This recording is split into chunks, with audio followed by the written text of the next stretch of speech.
Okay, so our stream is started, so we'll go ahead and get started.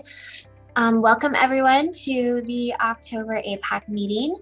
I'm so excited to have everyone here today. We have a great agenda for our meeting today. We're going to start off with introductions.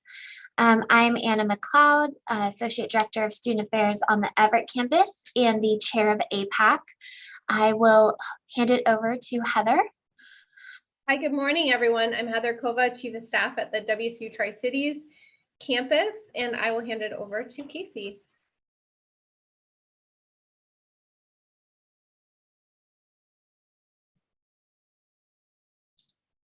Casey cannot unmute. Oh no. Casey Baumforth, who is the, I gotta get this right, the talent coordinator in Pullman. I didn't get it right because she's right. Folks should be able to unmute themselves now. Okay, awesome. Okay, I'll take over from here then. I'm Casey Baumforth. I'm the Talent Management Administrator for the WSU Foundation, and I'm located in Pullman, and I am APAC's Treasurer this year. We also have, they are not here with us today, but we have our past chair, Stephanie Rink, past co-chair, Sue Gilchrist, and past treasurer, Margaret Singbile, and they are all on the APAC Exec Committee. I will move to the rest of the council for quick introductions. Brady.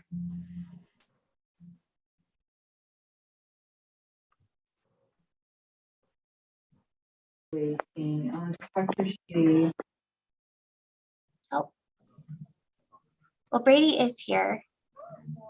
Might be having sound issues. I'll move on to Tony.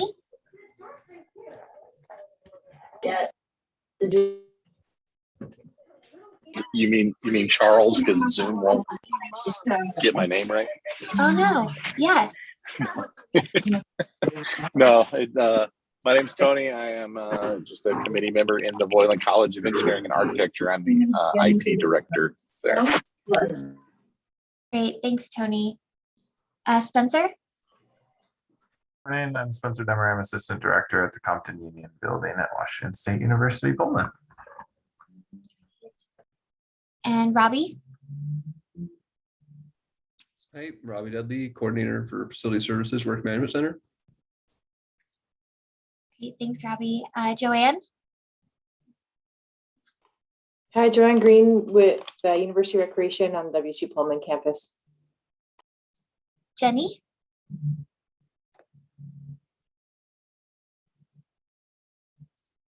Jenny is here. We'll move on to Roxy.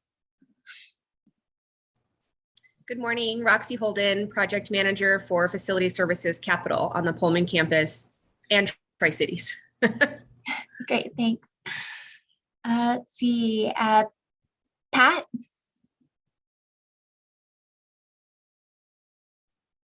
Pat Muntz, Small Farms and Urban Ag Coordinator for Spokane County Extension in Spokane. Great, thanks, Pat. Brandon? Good morning. I'm Brandon Friss. I'm an academic coordinator and advisor here in biological sciences at WSU Pullman. Great, thanks, Brandon. Jacqueline?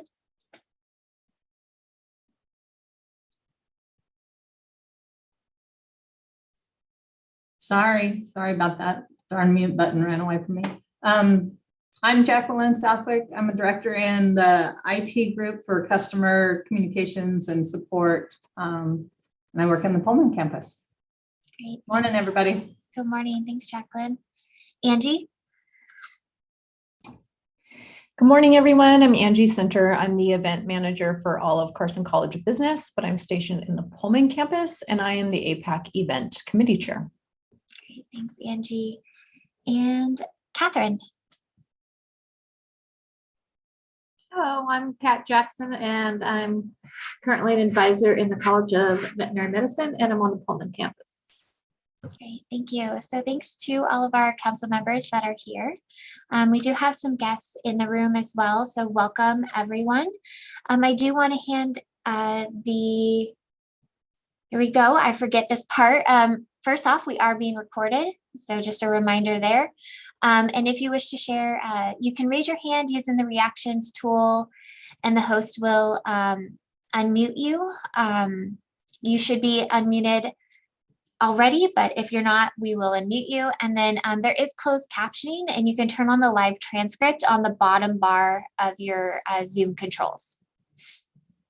So we just did our welcome and introductions. Next, we're going to move on to Lisa Gehring from HRS. And Lisa, if you have any COVID vaccination verification updates, I know we've had some questions about the religious exemption processing, and then any other questions that might come up. I'd like to welcome Lisa. Thank you very much. Just a couple of updates. We know the October 4th deadline has passed to complete the vaccine verification or request a religious or medical exemption. And for those of you, the October 8th WSU Insider was a great article. And in a bit, I'll put a link in the chat. Right now, 88%, so we're close to 90% of WSU employees are fully or partially vaccinated, which is really great news. And October 18th is that deadline in which we must complete the review of the exemption process. We are still working with some, with the goal to have those employees notified by the 18th. We did receive a few late applications past the deadline, and we will be communicating with those employees and the department if we're unable to complete the review by the 18th. One of the ways we're hoping APAC can help us is related to the temporary hourly employees who haven't complied with the verification process. If you have temporary hourly employees or know someone who has temporary hourly employees, we did send out a message to the personnel administrators. If they have not completed their verification or requested an exemption, their appointments need to be ended in workday, as nobody is able to work for the university beginning October 19th unless they've completed the vaccine verification process or have requested that exemption. We have a lot of temporary hourly employees, so we're really leaving it up to the departments to manage those processes. So any help you can, provide us would be greatly appreciated. And I apologize, I do need to leave at 9:30 for another meeting, but certainly available to answer any questions. Hi, Lisa. This is Casey. I do have a question in regards to the temporary employees. We got the question in our area of what if the temporary employee isn't fully vaccinated by the 18th, but they will be on the 19th. Do we need to start the termination and then rehire, or how should we go about that process? No, if you know the individual has the first vaccine and they are going to get the second vaccine. Now, remember, they're not fully compliant with the proclamation, so they cannot work, and they will be unable to work until they're fully vaccinated, which will be 2 more weeks after that final vaccination. You don't necessarily need to separate. Document, though, the discussion, the date in which that second vaccination must occur, and then the time that they would be expected back to work.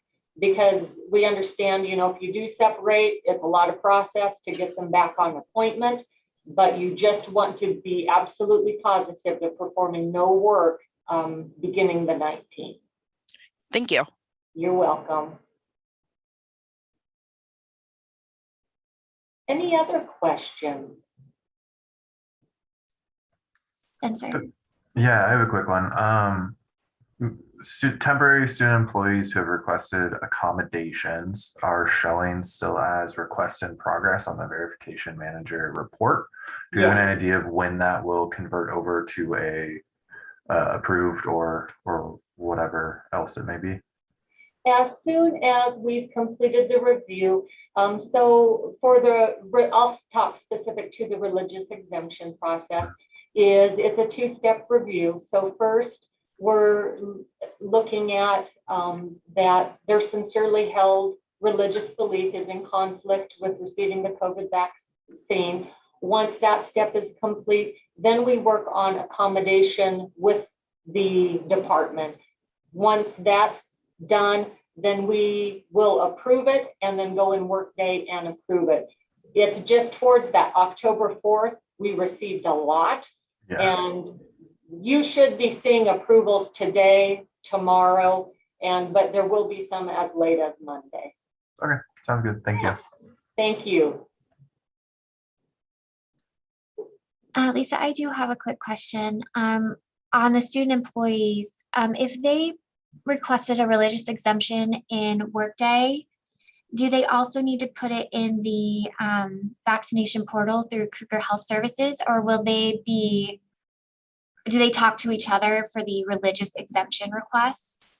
That's a really good question, Anna. So if they are a student employee, they should have requested the exemption through the student process.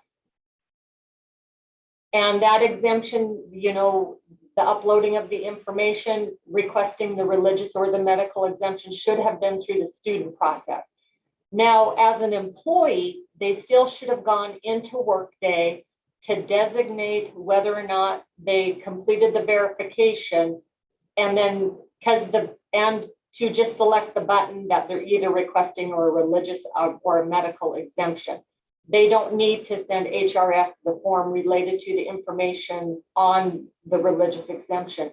We then will connect with the student side on their approval or denial of the religious exemption.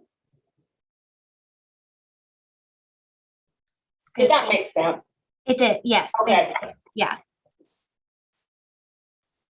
Okay. Do you have any other questions for Lisa?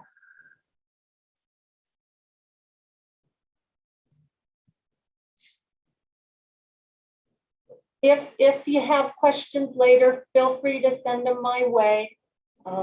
This was a fast and furious process, so I personally feel bad that some of the notifications are going out later. We would certainly wanted to inform employees sooner, but just due to the complexity of the process and ensuring due diligence, those approvals will start and employees will be notified today, tomorrow, and Monday. All right. Well, thank you, Anna. Greatly appreciate it. Yes, thank you, Lisa. All right. So we're going to move on. We have our guest speakers here for today. So we'll move on to our presentation on supporting students before and during distress. I am so happy to introduce our guest speakers. We have Dr. Lauren Brown. Dr. Lauren Brown is a licensed psychologist who earned his doctorate in counseling psychology at Brigham Young University. He has worked in several university counseling centers and is an expert in collegiate mental health. He regularly consults with staff, faculty, and parents and others who are concerned about students and the difficulties they are experiencing. Karen Fisher is the Associate Dean of Students and Director of Student Care Case Management in the Office of the Dean of Students. She works with students, staff, and faculty across the WSU system to support students in accessing resources and services that can help students succeed. She has been with WSU for 30 plus years. And Dr. Jill Creighton serves WSU as Associate Vice President of Student Affairs and Dean of Students.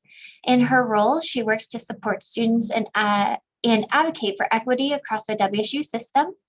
She leads 4 departments in the Division of Student Affairs and contributes to the overall direction and vision of the division as a member of the executive team.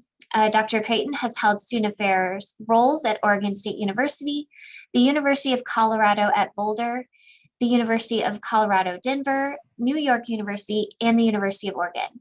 She earned her Bachelor of Arts in Music from Central Washington University, her Master of Education from Oregon State University, and her Doctor of Public Administration from West Chester University of Pennsylvania.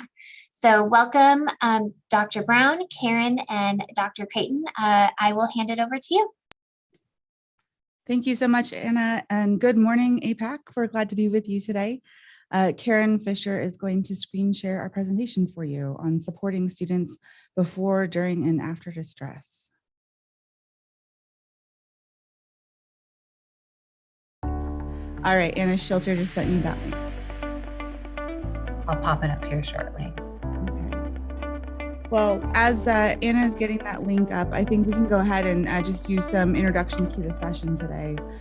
And again, our goal is to support students during, before, and after distress may occur for them. And so our goal today is to give you some more information about the Student Care Network. So I'd like to do just a quick reaction poll. Give me a thumbs up emoji if you are familiar with the Student Care Network.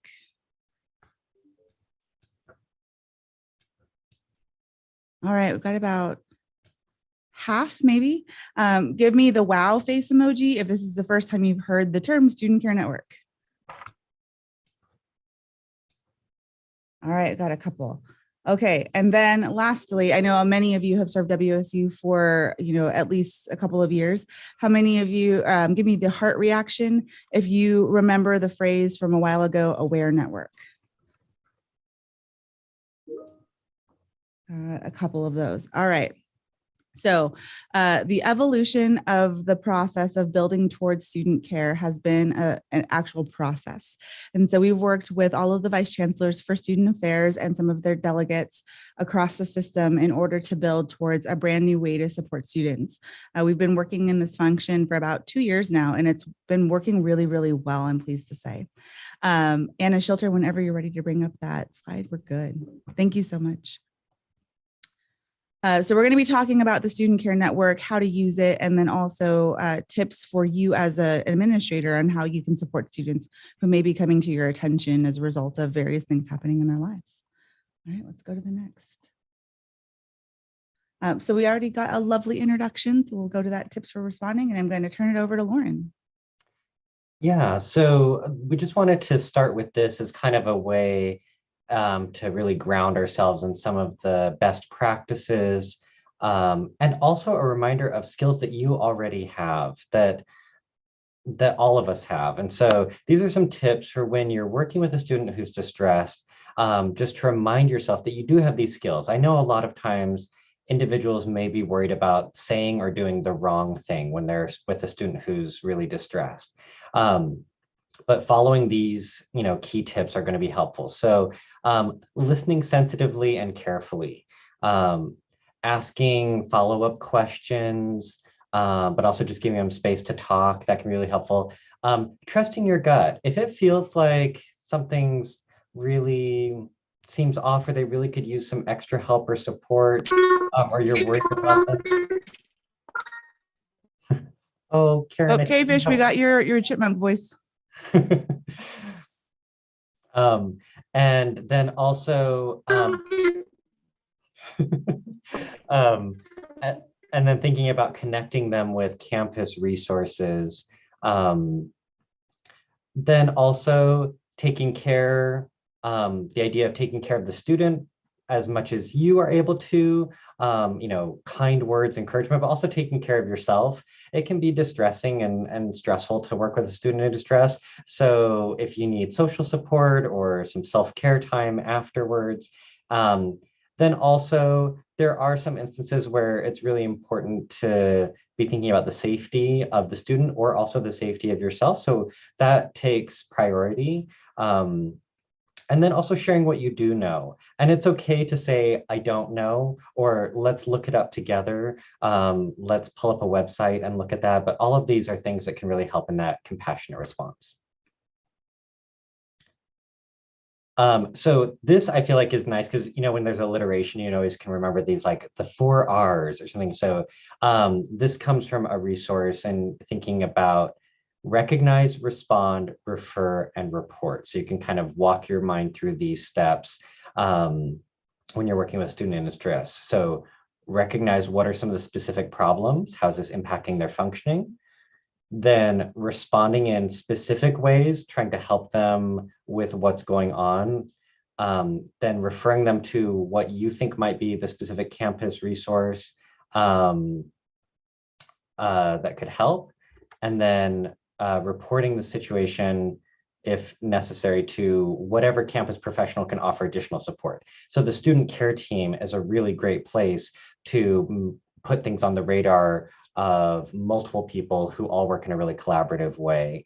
There also may be some instances where having the assistance of police or a particular person in student housing may make sense as well. But really, all of that is contained in the student care team. So just referring to the student care team, reporting it to them, that referral is really helpful. So here is an example. When you go to the website for the Office of the Dean of Students, there's the Guide to Helping Students in Distress, and there are campus-specific resources. So you can look at your particular campus and see what are some of the resources. So they're going to look a little different depending on which campus you're located at. If we, let me see, go to the next slide here. Oh, I'll go back one. Here's an example. So like if you were looking at the website and we clicked on Vancouver campus, you can see those same things about recognize, respond, refer, and report. But some of the things like the phone number here for counseling services for refer is the number for Vancouver's counseling services, not the one for Pullman, right? So there'll be some unique phone numbers. And then there also are some things that may be across the system or some resources that are available, across Washington State. So there's an example of that. And this is a great place if you want kind of, again, a reminder of those 4 R's. And you can also see a link down here at the bottom where you can submit a student care report to submit things to the student care team. And then there are also some additional situations where someone may want to get training in additional skills or abilities to respond to a student in distress. And so some of these are through the mental health promotion department. And so this is on the Cougar Health Services website, and under health promotion, you can see they describe some of their regular trainings. Here's the schedule for upcoming trainings and where you can register for them. And so one of them is Campus Connect. This is a really great suicide prevention training program. It's free of charge. It's a 2-hour program. And I know for a lot of people, just having a little bit of knowledge about what are the right questions to ask, what are the warning signs, how do I support them, then that can help as well. And then we can see here mental health first aid is another program that also has similar trainings, and here's the schedule for it. Okay, I think that is it for me, and I will turn it back over to Jill. All right, and I see we have Karen Fisher back. Karen, you want to test your mic real quick? Is this better? Yes, wonderful. Okay. Thank you. Okay, so I'll have you go back one, Anna, thank you. So each WSU campus has a designated student care team comprised of a multidisciplinary set of professionals who can recommend resources and services to help students to succeed. And what that means is that when you submit a referral, as Lauren was mentioning, it's not going to go into a void to a random administrator. It's going to go to a designated administrator at the specific location or that's serving that specific location that can actually directly connect with that student. And that's really important. This is one of the key differences of why the Aware Network has now become defunct. So if you, again, had familiarity with the Aware Network, please know that that is not in use anymore.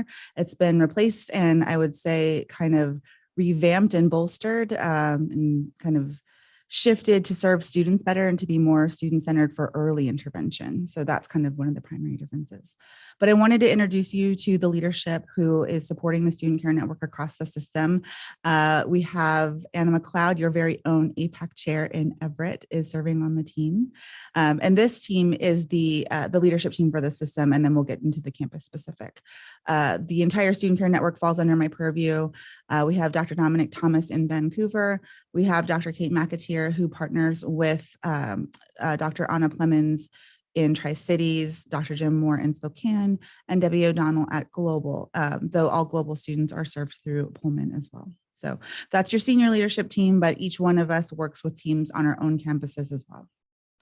So in Spokane, Jane Summers also joins Jim Moore to help lead that process. Give me a Zoom reaction if you're here from Spokane. Oh, no, oh, one, yay. All right, Michelle. Okay, next one, we've got our colleagues from Vancouver. Eric Scott joins Dominic Thomas to lead Vancouver. Give me that fireworks emoji if you're here from Vancouver.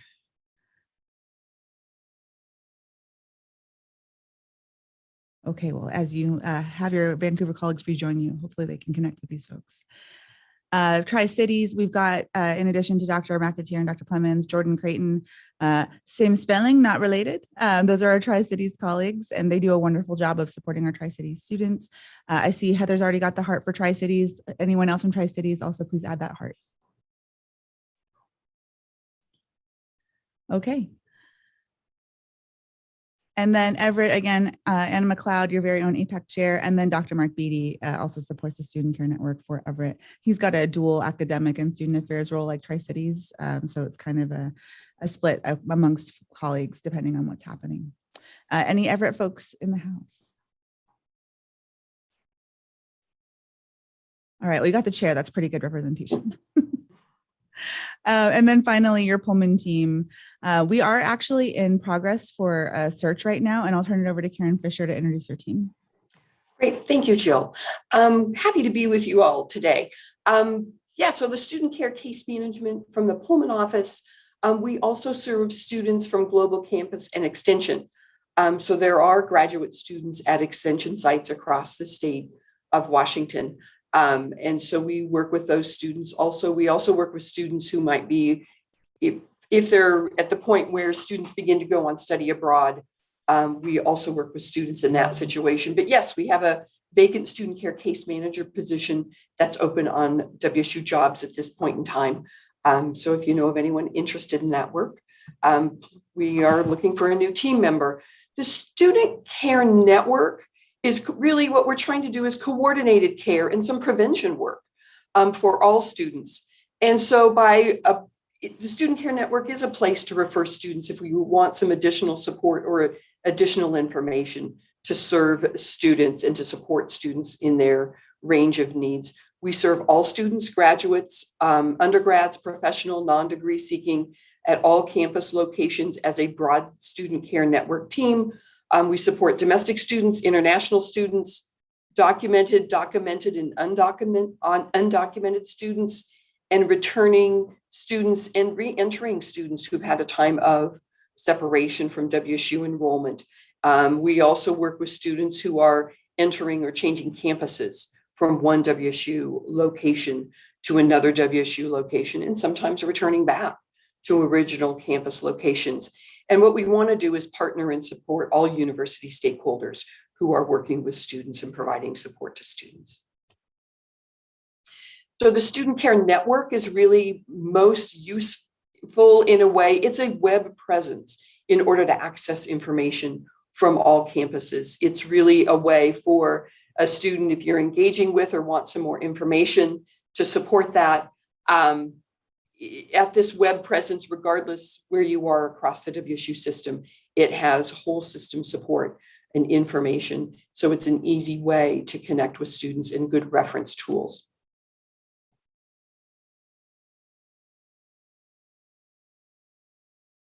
So here's the web link that is also in the chat. Easy to learn, student care at wsu.edu. And again, it's just an online referral process to reach out for assistance, to get assistance for the student or to get more information to support the students' their well-being and behavior. There's also a way we can connect for academic performance and help them access financial, food, or housing assistance. The form, when a student is referred, it's routed to the campus of the students in current enrollment. It's a pretty easy process. There's the two main links, those red links. If you want to refer a student, hit that button. And we found that students, when we first moved to this process, students were asking for assistance themselves. So we've added a button that a student can request support for themselves. And how that process works, it goes to the campus of enrollment, and then we reach out to the person who makes the referral. to provide support and consultation. Before we go to the chat question, I'll just add in there, there's a couple of kind of general response tips for you that if you are at the point where you need to refer a student, there's probably a couple of things that you are doing in the moment with that student. It can feel a little panicky sometimes to know that you've got the person in distress with you, or that you're getting emails from the person that's in distress or has high need at the moment. So 3 quick tips for you. One is don't panic. A lot of the things that you're managing through, you know how to do. It's just hard to activate those skills when we're in a stress moment sometimes. 2 is to be present with that person and to listen. It can be really, really difficult for that student to express that they have a need. And that takes a lot of courage from that student. And so we really want you to just be present with them in their moment and hear their concern. That's not to cross the line into an accidental therapeutic relationship or to offer support that you don't have the skill set or the credentials possibly to offer, but just to simply say, I hear you're really concerned or that you're really distressed. I want to make sure I can get you to the people that can help you. And so that's kind of that being present part. And the third is to offer hope for that person. Offering hope is pretty simple, just to say, you know, there are people out there at the university who are really full-time employed to help you get through this really tough moment. We'd really like you to be connected with them, or I can connect you with them and give them some hope that the situation that they're facing, while it is hard, it's certainly not impossible most of the time. So again, Lauren had his 4 R's. We've got kind of just 3 tips: don't panic, be present, offer hope. Great, thank you. I'm just referring to the chat right now because I see a question from Jenny. Why isn't the Student Care Network an automatic feature for enrollment? Because no one has to enroll in Student Care Network. Everyone is a part of the network. Here's a way, if you want to refer someone to the network or refer a question to the network, this is the portal to use to do that, or the mechanism to ask to get more help if you don't know who to inquire with, or go to those student or partners across the system that could help. So I hope that responds to your question, Jenny.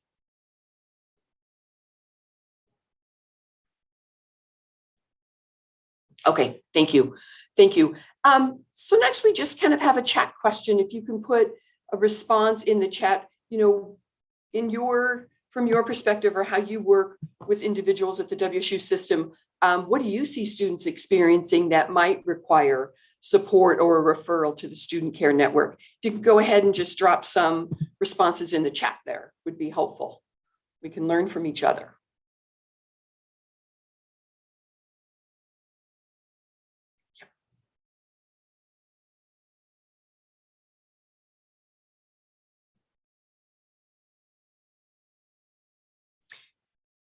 Yeah, or even an experience you've had with a student that you've referred to the Student Care Network recently. I know some APAC members have made some referrals recently, and it's been good to work with them.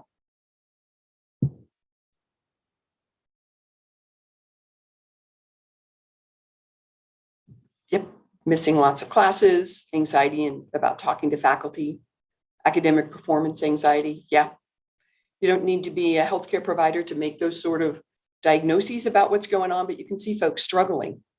Yeah, good when they're Brandon to talk about, someone shares that they're having suicidal thoughts or feelings. Suboptimal living conditions, certainly we can help connect them with some housing resources. Homesickness is real for college students. Yeah, and we are, you know, at the end of week 8, that's when it is kicking in, and they've still got a push to fall break. Yeah, yeah. Right at that midterm mark.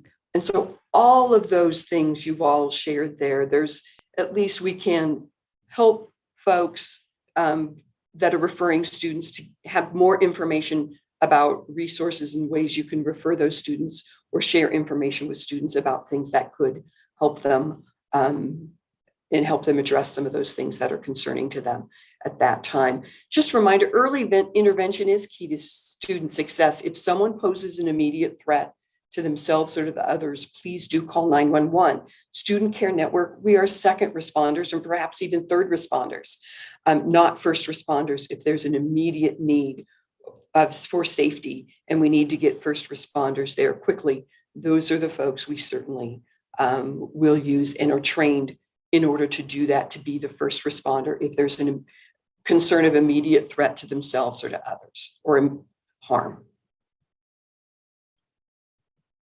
We are. So reasons to refer to Student Care Network, you hit many of those in those chat questions: food, home, or other fundamental needs security concerns, decline in academic performance, kind of irrational or odd behavior, or changes in behavior. Maybe the changes are just so drastic, it's not that unusual in a student's realm, but it's been a significant change for an individual student. That could be a reason for concern, and we can help them get to resources. Family, personal tragedy or loss is again something that we can help with and help you support the student in those sorts of situations. Written or verbal statements preoccupied with themes of death, suicide, or harming self or others, statements of hopelessness. So again, Jill put those good reminders in the chat. We want to help students be hopeful and have reasons to be hopeful, and help them discuss that, and we can do that together. Or disruptive or disorderly conduct, threatening statements or concerns. We partner with the Center for Community Standards and a threat assessment sort of process. So if it may not be a care issue we're working with mostly, but we want to have we work with our partners if their cases include something that might be conduct or statements that are concerning that we need to have others evaluate. And even refer to the network if you're not sure what's wrong, but something's wrong, something seems different, there's been a significant change. We're happy to continue to work with our network partners to help support students in that way. And that change can be sometimes a little bit just confusing. For example, you might have a student whose grooming habits have changed or declined over the course of a semester, or maybe they have been historically a very, very strong academic performer in the past, and you've noticed they're really struggling in a particular semester. Those types of changes that you notice because you have a relationship with student over time, those are really helpful. So especially if they're one of your employees or they're in your class, it's a great place to refer, even if you're just really not sure, but you think something's up. Oftentimes we can have a conversation there. But I do want you to know too, that our students are seeking out student care pretty regularly. So while we're working very hard to make sure that our campus partners know about the network, our students have found us. I think Karen mentioned last week, how many students have been referred to the network this semester alone? You just did that stat. Like 140 some. Mm-hmm. And it's only week 8. Last year we served about 1,300 students. Yeah. And that was Pullman Global students, not the other campus locations I know that are getting numbers of referrals also. Yes. The more we can help. Absolutely. Yeah. So the online referral form is really just a space for a basic description of the concern, why you think the individual perhaps could use some additional support, and the contact information for the person making the referral. It's basic. It's really doesn't ask for a lot, doesn't require a lot. Some individuals choose to call us first and we talk them through that process, but it is helpful to have at least some documentation of what the concern was and what they need from that point forward, so we can consult about that.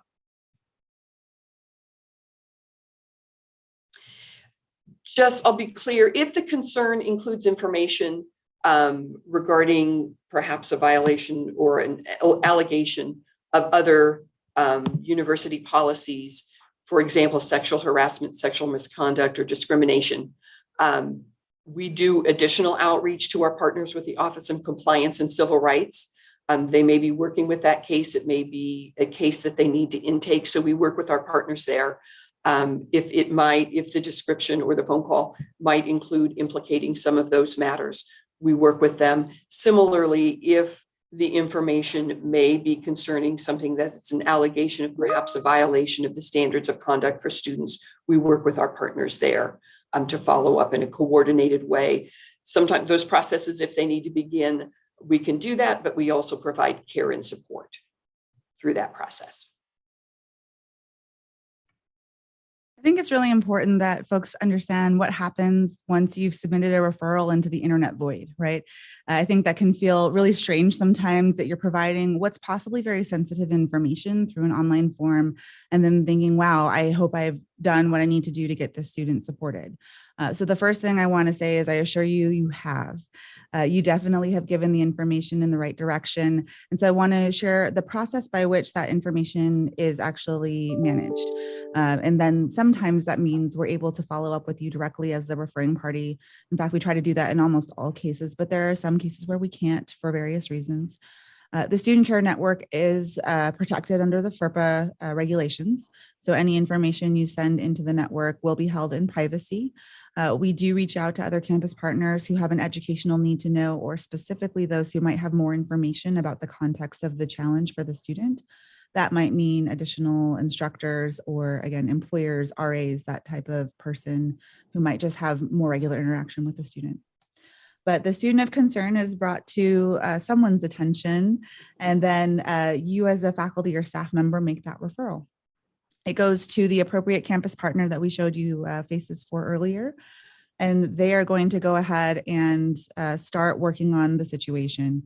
Most of the situations are just needing to get a student to the right resource.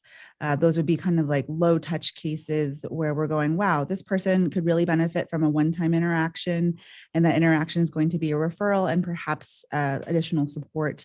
One thing we haven't touched on yet, which I think we get to later, is we have emergency funding available for students. And that emergency funding can cover unexpected expenses. For example, if a family member suddenly has severe illness or passes away and a student needs to go home and they hadn't budgeted to go home, we are likely able to support them depending on their additional options that they have. It's really designed for students who don't have access to other financial means, but I think that's an important piece to put out there. But that case manager is going to review, assess the situation, and give appropriate student resources. We have a large student resource letter that can be sent, and oftentimes that's all a student needs to find what they want. Sometimes they need an in-person meeting too. We're going to outreach to the reporter if it's appropriate. Again, in the case of you being a faculty and staff person, it's almost always going to be appropriate for us to reach it back out to you. We put that in there because sometimes the referring party might be a community member and we're not able to reach back out to them because of the FERPA regulations, or it might even be a family member and we're not able to reach back out to them. We might, for you as a faculty staff person, actually engage you in a coach conversation ourselves to say, you know, we actually don't know that we need to add more people to the student's life. Sometimes that can be even more distressing for the student to say, wow, there's a stranger who's all up in my business. And we don't need to do that for that person. Sometimes it's us saying, hey, here's the resource that you can share with the student. Can you work with them to get where they need to go? Especially for those cases that only need kind of that one and done referral. That's probably a good direction for that student in many, many cases, but not always. So we work this on a case-by-case basis to ensure that the student is kind of met where they're at. We like to say we're going to meet the student where they're at. And that means intellectually, emotionally. Sometimes it does mean physically, like we could have a meeting with them physically on campus where they feel more comfortable. We're going to develop a plan of care, and that plan of care will be managed by the student care case management team in conjunction with the campus partners who have submitted the referral in many cases. So again, that could be the train the trainer, the coach, coach the coach type of conversation. That plan of care can be a number of things. It can be making sure that they have access to the new student food pantry that's available on the Pullman campus, or the Cougar Cupboard that's available at Tri-Cities, and different food resources available for different campuses. Again, I mentioned emergency funding. It could also mean that the student is going through distress for another reason. And then in very, very rare circumstances, we may also be having a conversation with the student if they need to take a moment away from school in order to manage what's going on for them. One of the things that's really important for you all to kind of internalize is that WSU has extremely robust resources, but we are not equipped as a hospital or a medical facility. So if that student needs inpatient mental health care, that would be a time where we're actually working with that student to take a moment away from school to get the care that they need and then return when they're ready. And so I just want to make sure that everyone has kind of a reasonable expectation about what this group can and cannot do. We are resourceful folks, but we are not omnipotent, if that makes sense.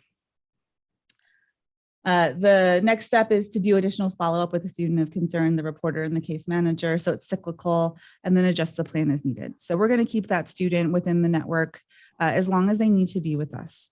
They might also need to be collaborated with across multiple departments. For example, we might be simultaneously working with their RA. We might be simultaneously working to get them referred in for conduct advising or a number of other different factors, but it's almost never just one thing. If a student is struggling in one area, they're usually exhibiting challenge in other areas too. And so we like to try to make sure that we take a holistic approach.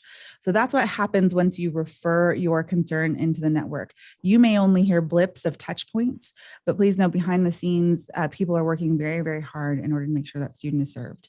When I showed you the network team members earlier, I want you to know too, Karen Fisher and Lori Manzanares and our to be determined case manager are the only 3 dedicated folks in the entire university who do this full time.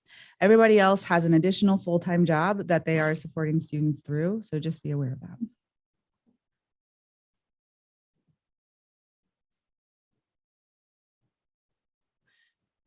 So as a student is referred to the student care network, oftentimes when I get those phone calls before someone makes a referral, it's like, well, what's going to happen next? And so really someone from a student care team will contact the person who's made the referral to just consult about the situation. How long have they, had this concern? What's the new information? What's the ongoing history, if they know it? Really the goal is to determine what's the best way to move forward. Sometimes our office is working with a student in a way that there's they've made a new contact of for example, staff member. And this new staff member says, wow, I just learned this student has a lot going on. I'm really concerned for them. And so when we follow up on that referral, we can share the information that's appropriate, but sometimes it can be, thank you for letting us know you're engaging with the student. We also are aware that they have a number of things going on, and we're already working with a part of a care plan for this student. And now your information is also helpful. And these are some of the things we're trying to convey to the student. So sometimes a new referral just becomes an expanded part of a care plan that's already going on with a student. And that can be really helpful and, quite frankly, a real relief sometimes to the person making the referral, because they're recognizing it's a pretty complex matter, and it's relieving to know that folks are already working with it and supporting the student, and they can be a part of that support team. They don't have to do it alone.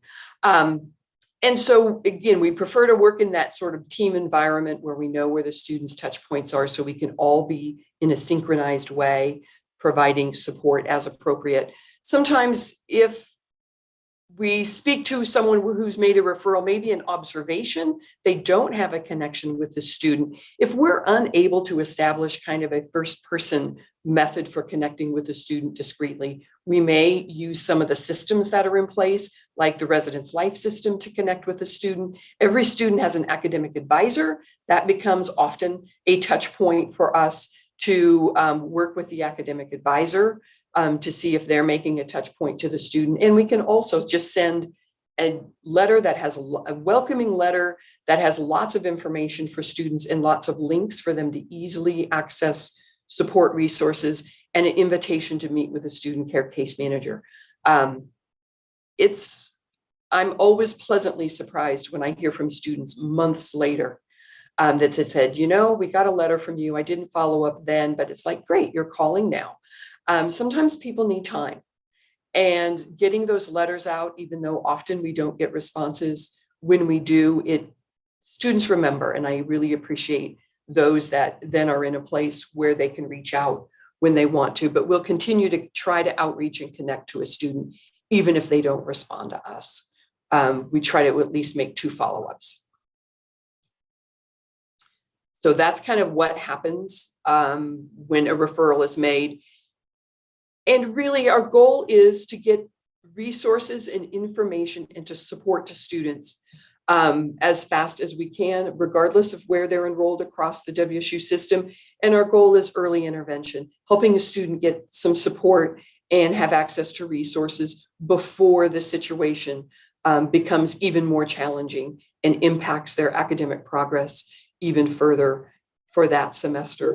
Early intervention is a key. And sometimes, as Jill mentioned, it's a it's a financial challenge for them.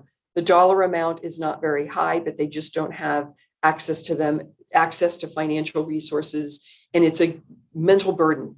It's a significant mental burden there. And so sometimes a small amount of financial support can be a huge relief to a student and free up their energy to do their other things. But we want to get it at a low level as best we can to support them.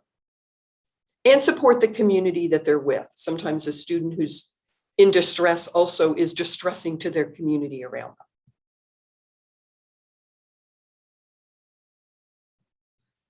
So the kind of direct services we can offer through student care case management in the Office of the Dean of Students, we can do individual consultations with students, wraparound care and referrals for additional support.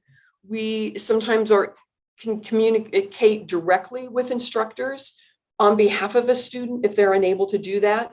We call those emergency notifications. If a student has had an emergency, for example, an auto accident, they were involved in an auto accident, they're hospitalized, they're unable to communicate with their faculty, we will communicate on their behalf and let the student know also, but they let the faculty know the student will be absent for sometimes an undetermined period of time, and the student will connect with them as soon as they're able. We have some emergency funding available. All campus locations do, and we work with our partners at Student Financial Services to accept those emergency funding requests and process those and get funding to students in an efficient sort of way.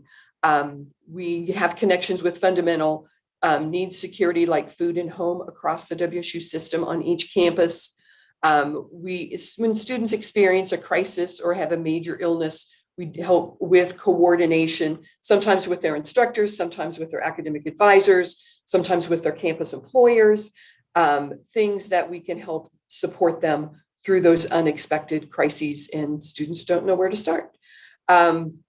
We also sometimes need to coordinate with faculty and staff if a student needs a kind of individual arrangement for a period of time, or the faculty or staff member becomes the kind of the first point of contact for the student. We can continue to consult with our colleagues to provide more information to support them. We also provide supportive measures for students who are involved in Executive Policy 15 matters and processes for both reporting parties and responding parties, and sometimes others impacted by those situations. We can help with some of those arrangements. As I mentioned before, we do lots of support and referral for international students and those on study abroad programs when those happen. And what we really want to do is empower and support students on how to navigate university processes. Sometimes those are the academic complaint procedure. Sometimes those are appealing things through student financial aid. But again, we're helping students navigate to those processes and helping them gain confidence to move through those processes in a supportive way. I'm also pleased to share we recently received a $120,000 grant from the Washington State Achievement Council to support students exiting foster care. College students exiting foster care. And that process is really wonderfully collaborative across multiple institutions in the state of Washington. So Western and Eastern are also receiving that grant, as well as one other institution, I believe it's Evergreen. But what we're doing there is supporting college students exiting foster care with access to federal food benefits, as well as creating things like kits to support students who are perhaps seeking more home security. So things like clean sheets that can be hard to achieve, and making sure that the students' basic needs, fundamental needs really, are not the barrier to them being able to learn. All right. Thank you.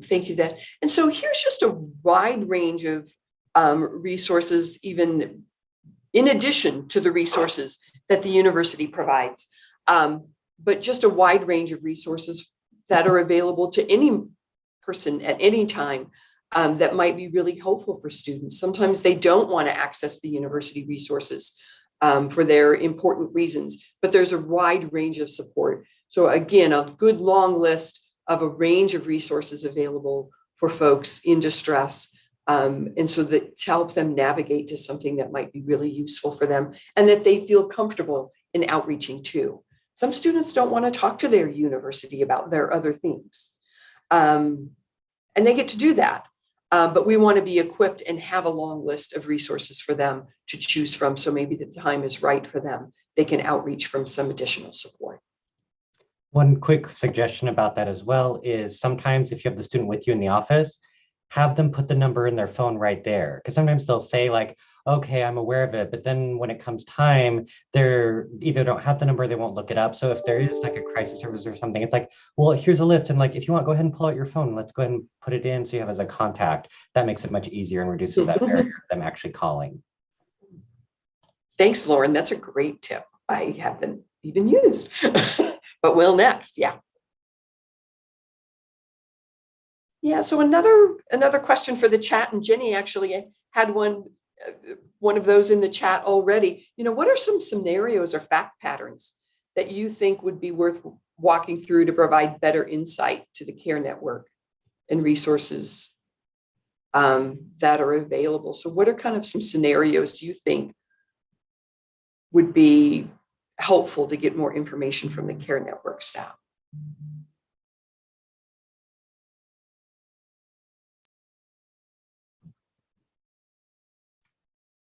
And as you're thinking and fingers moving, I'll ask you to give us that wow face emoji again. If you have a student that you can think about right now that you think maybe you need to refer.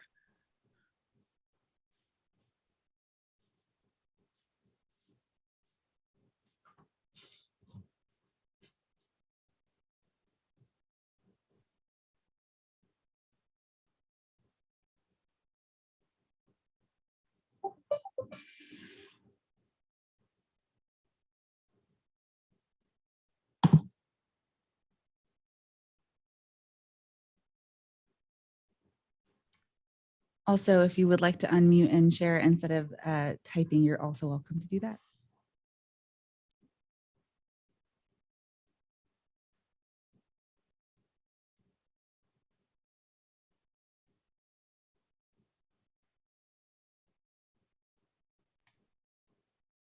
Question from Jacqueline in the chat here. Technology can add a lot of stress for students.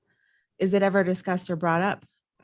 Sure, absolutely. When we had multi-factor authentication become a thing in our lives about 1.5 years ago, 2 years ago, one of the first things that Karen and I started talking with our IT teams about was, well, what if our student doesn't have access to a smart device? What if our student doesn't have affordability for a cell phone plan, even if they do have a device? Or a number of other kind of SES-based questions, so we're not excluding a portion of our population. For a fun fact though, the average student comes to campus with 7 devices.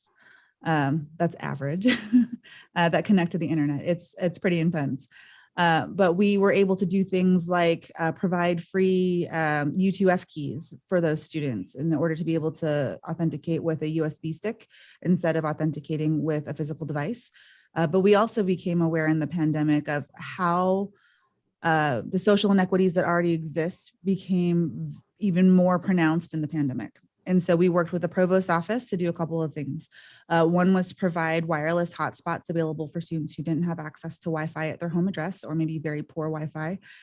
The other was to do a laptop loaner program for students who had relied previously on computer labs to make sure that their papers and things were done. So we sent out a couple hundred laptops across the country so those students could get supported that way. But we also became aware that there were students who were writing their term papers on their phones. And so if you can think about doing things like citations or even editing on your cell phone screen, we had students write 10, 15, 20-page papers on their phones. And that is just a really intense process. So that inequity is still very present. So Jacqueline, I really love your question because it was really a socioeconomic divide manifesting itself as a technology problem.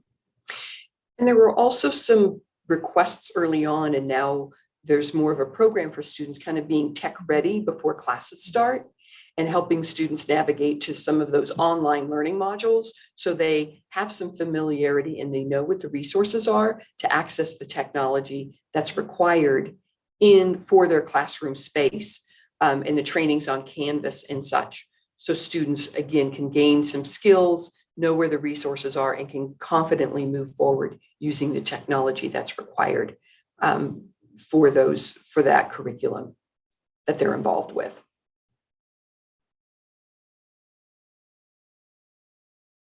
Oh, yeah. Yeah, thank you, Jacqueline. We're happy to partner with that because if you all have some additional resources we can continue to refer students to, that's great. And I see the question there asking about this student care network is for students, and if we see staff members or our colleagues who can use some additional support, that really is just using EAP and referring our colleagues and supervisors of colleagues to that resource and just making it commonly known and available and reiterating that over time. It's not just a one and done sort of resource for folks. So I think what we can do to support our colleagues is to remind each other about it in a routine way. Things change in lives pretty quickly. But yeah, EAP is a great resource. And I appreciate APAC's ongoing support of improving the EAP program and supporting it. All right, so we have more or less reached the end of the road here. Yes, so here we are. We want to just acknowledge that we couldn't do this work without the support of everyone in this room and our colleagues across the campus. We don't know about students of concern until they're brought to our attention. There's just simply too many. There's 30,000 students, and there's, you know, a team of about a dozen who are managing this process. So we really need your support, and we also trust you in order to help serve those students as well. So we appreciate that in advance, and we'll just harp on it a little more. Early intervention is the key to success. So we'd rather you tell us about something early that's maybe rising and, you know, a little strange or a little different, then wait till it's an emergency. We do our best work with students when it's early. And of course, we will still work with you if it has become emergent, but we do our best work early. And so our last slide is just our contact information. And we are happy to take any questions or engage in any dialogue with you in chat, or if you're happy to unmute, we're glad to talk to you. And I'll just make a plug. The website is Student Care, because people reach out for support because they care and they want to help support students. And so I think that web link is really important to know. We're doing this with care and support, not calling out in a negative sort of way. But the Student Care Network really is a group of individuals working with the broader community who are caring for our students. So thank you for that. I think I saw Jenny going for the unmute button. I was just going to say that I'm really appreciative that there's this option because, you know, here on the Research Center, we used to have a tight community and, you know, we took care of each other. We are more siloed these days, and I felt like we haven't done a great job with our graduate students, you know, supporting them and stuff like that. And, you know, just glad that there's resources for, like, example, I'm right now dealing with a lot of internal strife at my own home. So I don't really have the extra energy to help somebody else, but it's really great to know that if I see something that there's a place I can turn to. So thank you very much. Yeah. And I just sent some additional information to extension directors the other day, recognizing that they're not in the usual kind of communication patterns sometimes, but try to stay connected with them to support the graduate students in those places that are more isolated from others.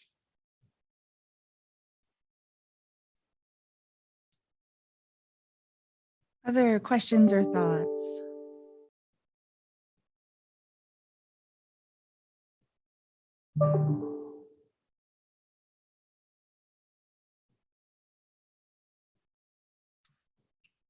All right, well, we are so glad to have spent some time with you. One of the best things you can do is to make sure that your colleagues are aware that they have this resource.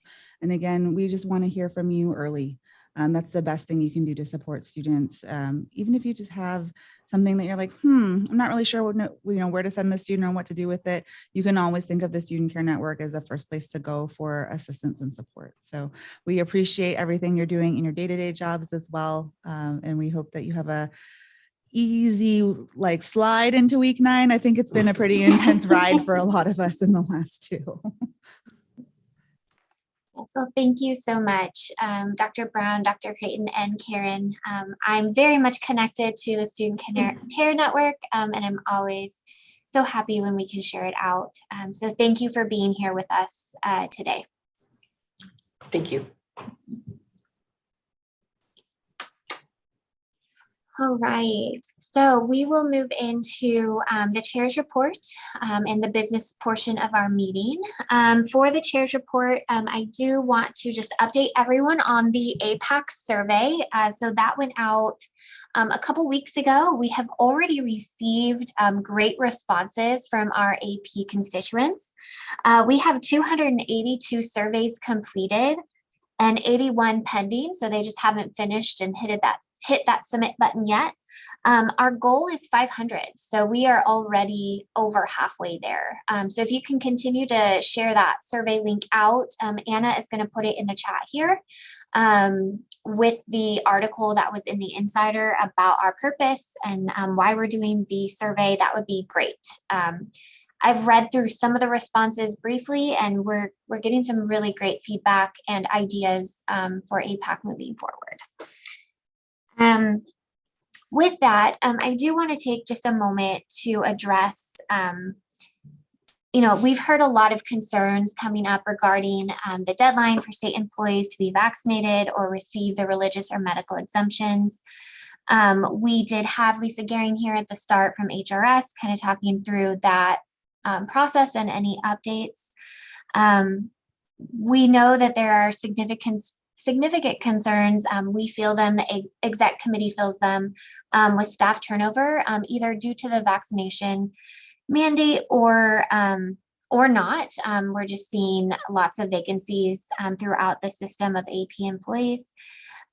We understand and we feel that concern, and we just want to offer our support.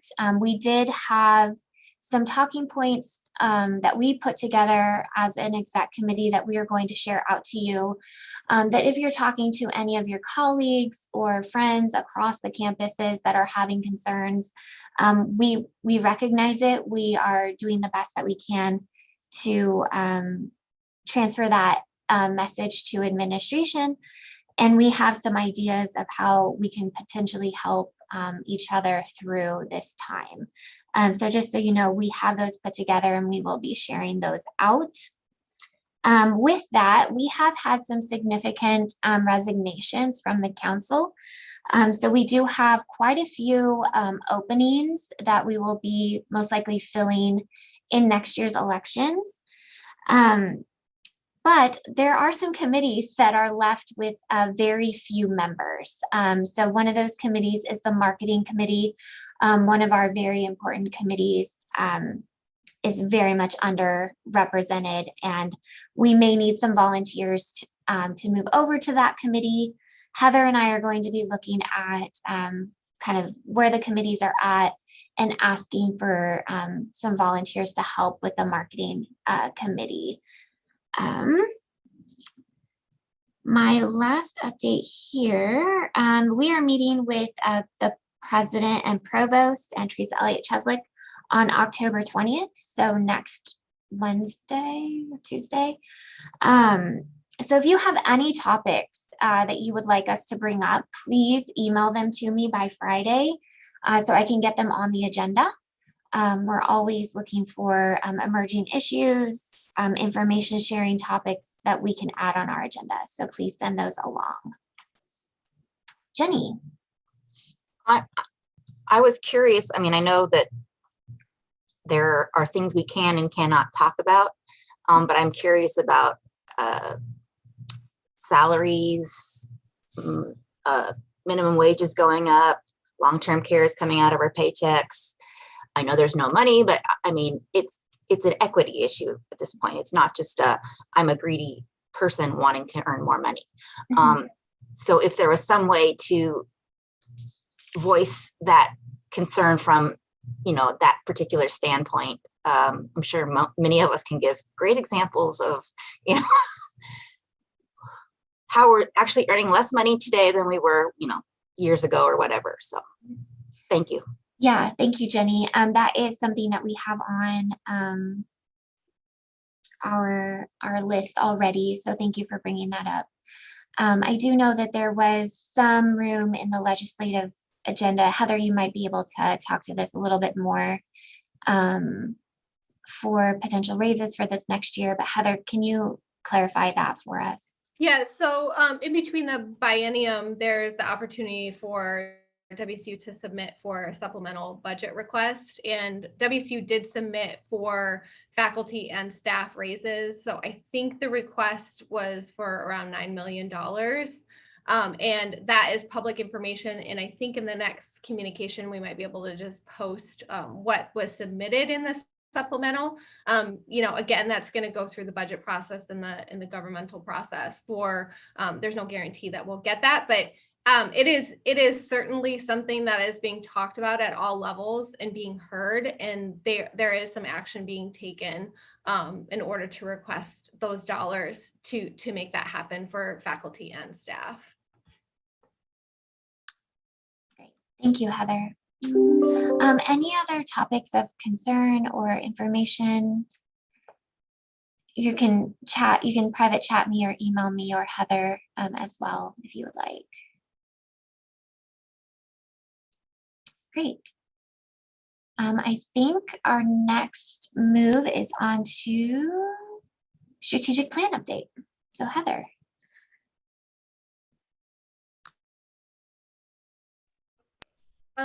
Thumbs up for if you can see my screen. Cool. Okay, so the strategic planning committee has met, and we have a new section to present to you. So just a reminder, we presented at the last meeting, and then we will continue to present these sections to you with the hope that in December, January, we will have a final plan to present to the council. So in this area, we're talking about the WSU system and increasing APAC's impact, support, and value throughout the whole WSU system. So the first initiative that we're looking at is advancing unity among WSU locations, including campuses, extension, and outreach centers with the One WSU model. There's 4 bullet points under this that we've developed, which include developing a recommendation to increase representation of APAC by identifying pathways to assign positions on the appropriate committees, task force, and other venues. And then along with that, identifying the timelines in which those positions on committees, task forces, and other venues are filled. So looking at overall the system, where does APAC need representation? What are the timelines that those committees and task force are actually assigned? So if we need to get nominations by December, we're doing that appropriately. And then along with that, creating a pool of APAC members for succession assignment on the appropriate committees. So again, we're just being very proactive in our approach to how we collect, okay, here are the individuals that we have that in our pool to assign to those committees when it's time for those assignments. And then identifying search committees in which members of APAC should be assigned. So there are high profile appointments and positions. And so identifying which search committees would be appropriate for APAC to have representation. In the second aspect, we have support. So identifying and advancing initiatives to grow support for among the following WSU groups, including quantifying APAC's value to each group. So looking at the regents, the president, provost, campus leadership, HRS, supervisors, faculty senate, and then classified staff and unions. And so what we're proposing to do is complete an analysis regarding the current state of perception within each of those groups and identify areas in which we can foster relationships, determining how APAC will modify a relationship with each of these groups. Ultimately, APAC wants to be seen as a valuable partner and ally ahead of process and communication. And I haven't been talking about the timelines, but these going back, we're looking at basically mid-July, mid-year in 2022 for those. And then this aspect, that first one I just talked about would be in 2023 and 2024. Sustainability, identifying and advancing ways to sustain APAC such that we want to look at the sustainability in terms of manager and supervisor support of employee involvement with APAC and the commitment from system leadership. So APAC's charge, support, and funding are in line with the expectations of the organization. And so what that really means is we want to make sure that APAC has value, is seen as a valuable ally, and so that supervisors and managers, they want their members of their team to be a part of APAC because it serves as a network of support. It serves as just they see us as a value add for their employees to participate. And then also with leadership, Kirk, the president, has been very supportive. So if Kirk were to leave, we want to ensure that APAC has a reputation of our value and that there's integrity throughout. So it's not based on a leadership's perspective of us. It's really, we have the reputation that will ultimately transfer to anybody who walks in the door. And lastly, we talked about value, like how can the APAC really bring value to the institution? And one of the ways we talked about is perhaps creating an initiative to adopt lean practices that increase operational efficiencies for AP staff members. So really looking at bottlenecks and best practices through ratio developments for peak performance through research and available guidance, and then highlighting those bottlenecks within the university, describing the impact on operations and bringing forth solutions. And that's really a 2023 project with, and 2024 towards the end of this strategic plan. That's going to take, that particular one, it would take a lot of resources, and we would need to kind of carve out capacity of APAC in order to deliver on something like that. And that is what we've worked on for this section, and happy to take questions and comments.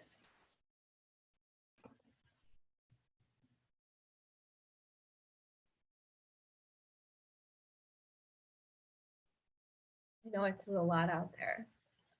Blah, blah, blah.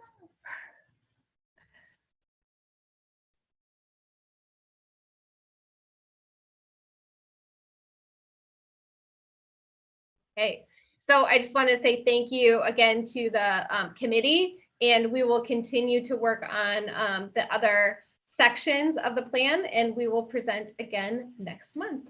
Thank you. Great. Thank you, Heather, for that update.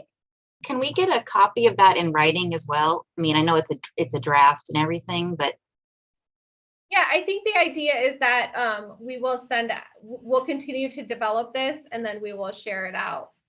Thank you. And there's a question from Tracy about, do we know what the administration's current view of our value is?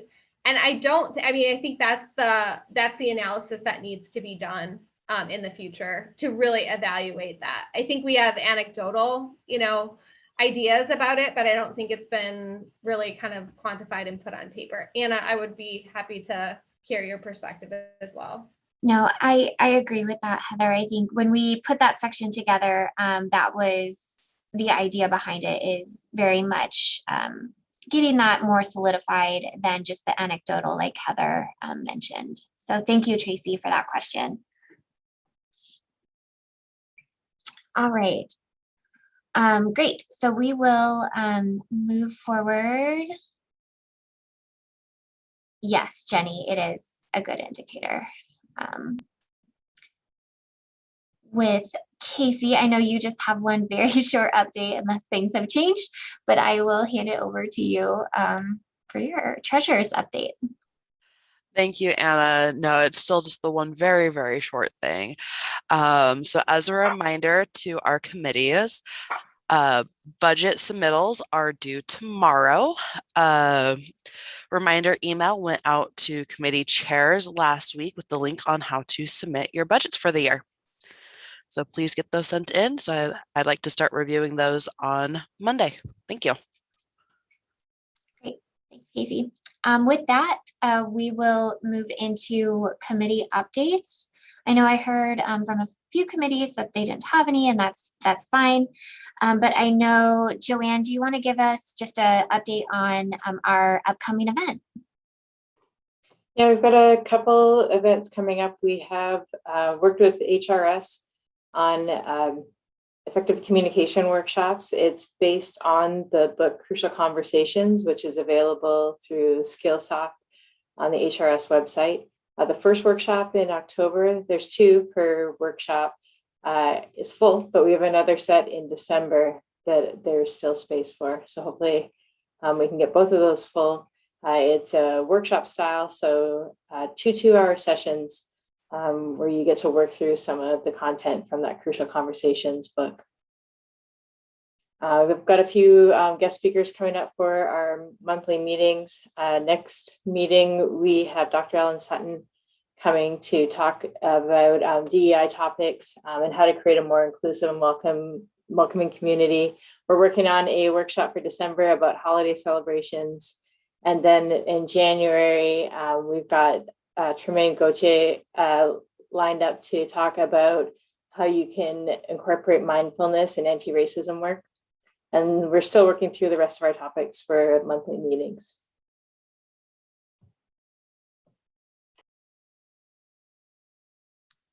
Great, thanks, Joanne. Angie from Events Committee. Yeah, so we have a pretty exciting opportunity this month. We are going to try our first ever membership drive, or just APAC awareness event. And so that will be October 28th from 11 to 1. We'll be tabling somewhere in Leidy French Ad. I'll connect with Anna and find a good place for that. But we're going to give out some caramel apple making kits. So Cosmic Crisp apples and the caramels. And just kind of have a presence and be there to answer anybody's questions or kind of touch base with our membership outside of a meeting. So really excited about that. Unfortunately, I thought some marketing was happening that isn't, so that's okay. All of the members of the events committee are well adversed on doing a 180 pivot. So we will handle the marketing of that, and you'll see all kinds of stuff come out here pretty soon. I just need to pivot my thought process there. So pretty exciting. It is going to be Pullman only this time. We had some larger ambitions to do stuff that we could do across the system. And again, just because of lack of staffing, that did not occur, and that's okay, because on the upside is Pullman can beta test it, see if this is even a good thing to do. If it's amazing, I will help you all to replicate it in your locations. If it's a dud, it's on me, and you all escaped my misery. So there's some pluses to that. So I'll let you guys all know how that goes. You'll see some marketing. Please share it amongst your channels. And then just to give you some update into what next semester will look like in terms of the AP Appreciation Week. I'm looking at notes on another screen. Is AP Appreciation Week, just as a reminder, will be April 11th through the 15th. And if we don't have an operable marketing committee by about February, then events, I'm sure we can take that on as well. But we will meet in the 1st of February to kind of finalize AP Appreciation Week. And then we are going to open the applications about March 28th in there and close them. Looks like the 1st of April. So we'll have them open the whole week of March. So, and we're going to make a huge push for that, because it's super important for us to have representation from locations outside of Pullman. Although Pullman's amazing, we do want to see a larger representation into that pool. And then have the actual award ceremony will be April 14th, so the Thursday of that week. We will do it hybrid, so look for opportunities there. And again, just kind of capitalizing on Spencer's expertise there in the Cub. We're going to kind of blow that one out of the water this year, so I'm super excited about it. So keep an eye out for some marketing stuff, and come grab an apple on October 28th. Great, thank you so much. I'm excited to hear about all how that goes, and then also your events in for spring semester with the appreciation and the awards. So thank you, Angie, and thank you, Joanne, for those updates. Any other updates from committees that I'm missing? I think we are. Oh, go ahead, Jenny. Yeah. We don't really have anything to report from DEI because our head has been recruiting in the Middle East, and connections still are a little faulty there. So we tried really hard, but the committee is pretty small. So if anybody has an interest in diversity, equity, inclusion, please join us. We will eventually get a meeting going. So just give me or a call, and I'll get you organized. Thanks.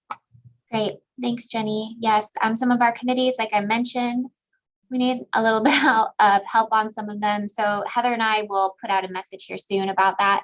But with respect to time, we are here at the end of our meeting. So if there's nothing else, I will move to adjourn the meeting, and we will see everyone next month. So thank you so much. Thank you. See you later.